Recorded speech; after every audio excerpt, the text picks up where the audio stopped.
Tonight, I'm playing a fantastic two-player card game called Lost Cities, where we are playing cards down in sequence, trying to sort of outmatch our opponent in 5 different colours or expeditions.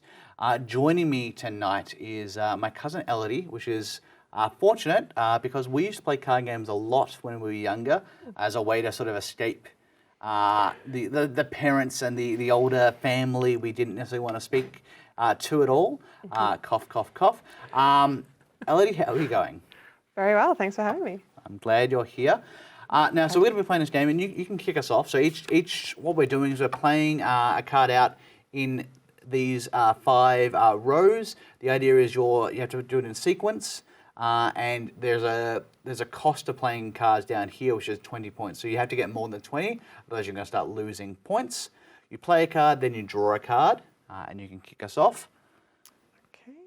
And Elodie, part of the reason I invited you today, apart from like it's been a little bit too long since we've caught up, just as you go being adults, is you've worked in the wedding industry not only in Australia but also in America.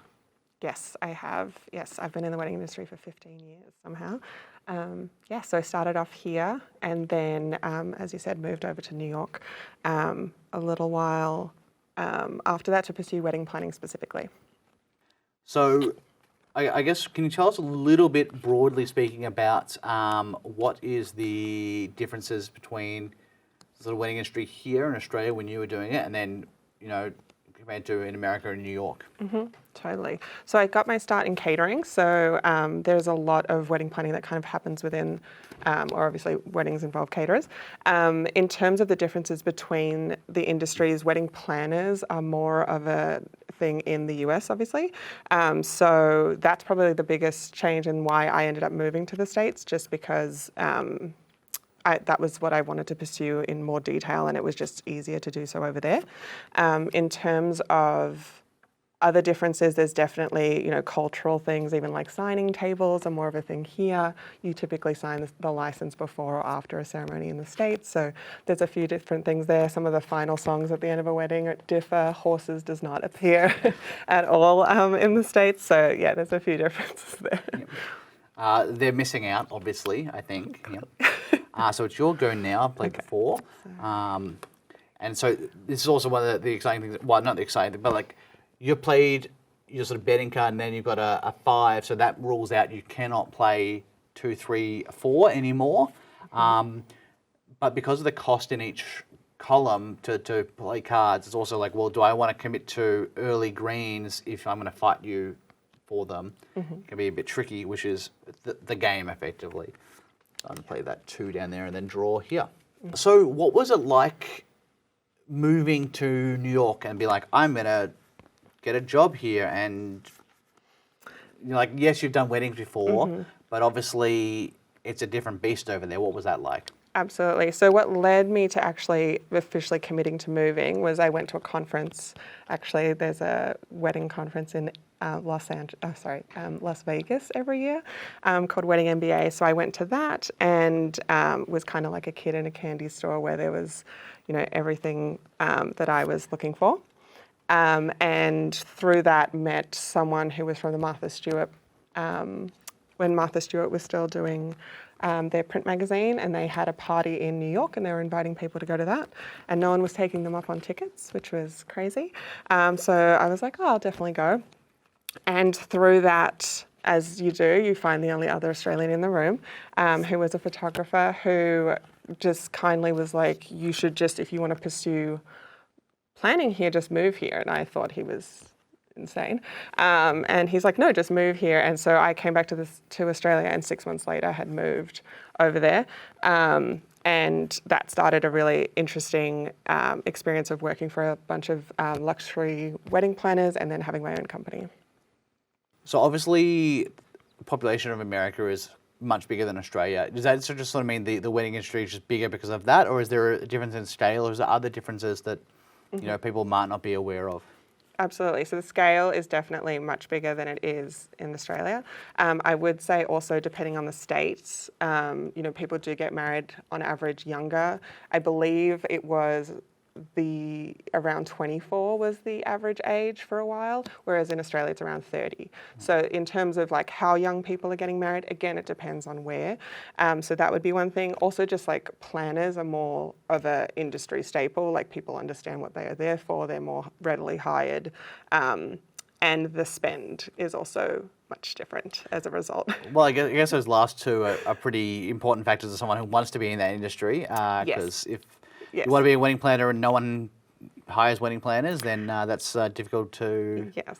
Yeah. Or willing to, pay for your services as, and values them as, something crucial for a wedding.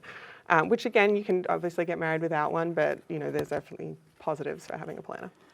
Well, now that you talk about that, what's your elevator pitch for the role of a wedding planner? I think the shortest version is so you can actually attend your wedding. Yep. Because the whole point is so you can actually enjoy the day. Everyone talks about it going so fast and not being able to, really eat even or like see your spouse or, that sort of thing. So I think that's where one of the main benefits of having a planner is just having someone else to delegate that's not family who might be more reliable, Yep. depending on the family, but that can really, so you can actually enjoy with those family members and you can just, your vision is taken care of, someone has your back, they'll handle many things behind the scenes before you even realize they're happening, or hopefully never know that they're happening, and then, can kind of go from there. Well, I'm sold.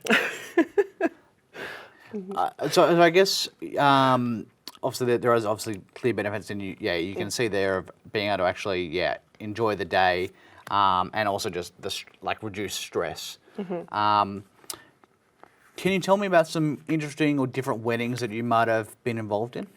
Yeah, totally. So I was lucky enough to work with a lot of non-traditional couples and doing a lot of interfaith and multicultural weddings as well, which I kind of fell into a little bit of a niche with that, which I loved. I think one of my favorite, there's never a favorite, they're all your favorites, but one that really stood out to me was two brides that I worked with who did a deadlift during their ceremony. Yep. Which was different. And it was also on a vintage sort of like boat deck pier at a boathouse. So we had to logistically figure out where they could drop said weights. And they had a pit crew to install said weights because I was not touching that. Yep. So that was really great. They wanted to do something difficult as, part of their ceremony together, sort of starting their married life together, which was really fun. And a lot of magazines afterwards were interested in that, but that was just an added bonus. So, yeah.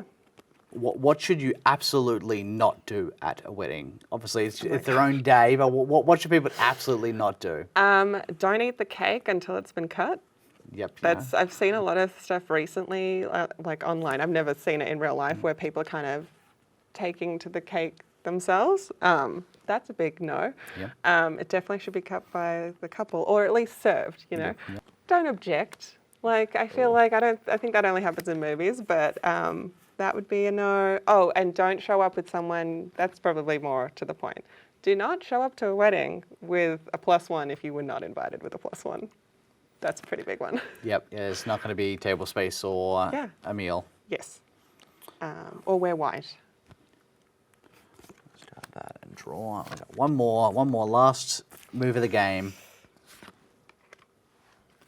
Then you beat that up, and then the game immediately ends. Okay. Then we go to storing, and the way storing works is you count up your numbers for each of the columns, you minus 20, and then any of these wagering cards, then if you've got 1 doubles, 2 triples, or 3 of them times 4. But if you have, so for example here, this is 3, so you pay 20, so 17, minus 17, and then you're going to double that. So the game can be, at times, can punish you a little bit. That is Lost Cities the game. Elodie, thank you very much for coming down and chatting about the wedding industry here and in America. Thanks for having me.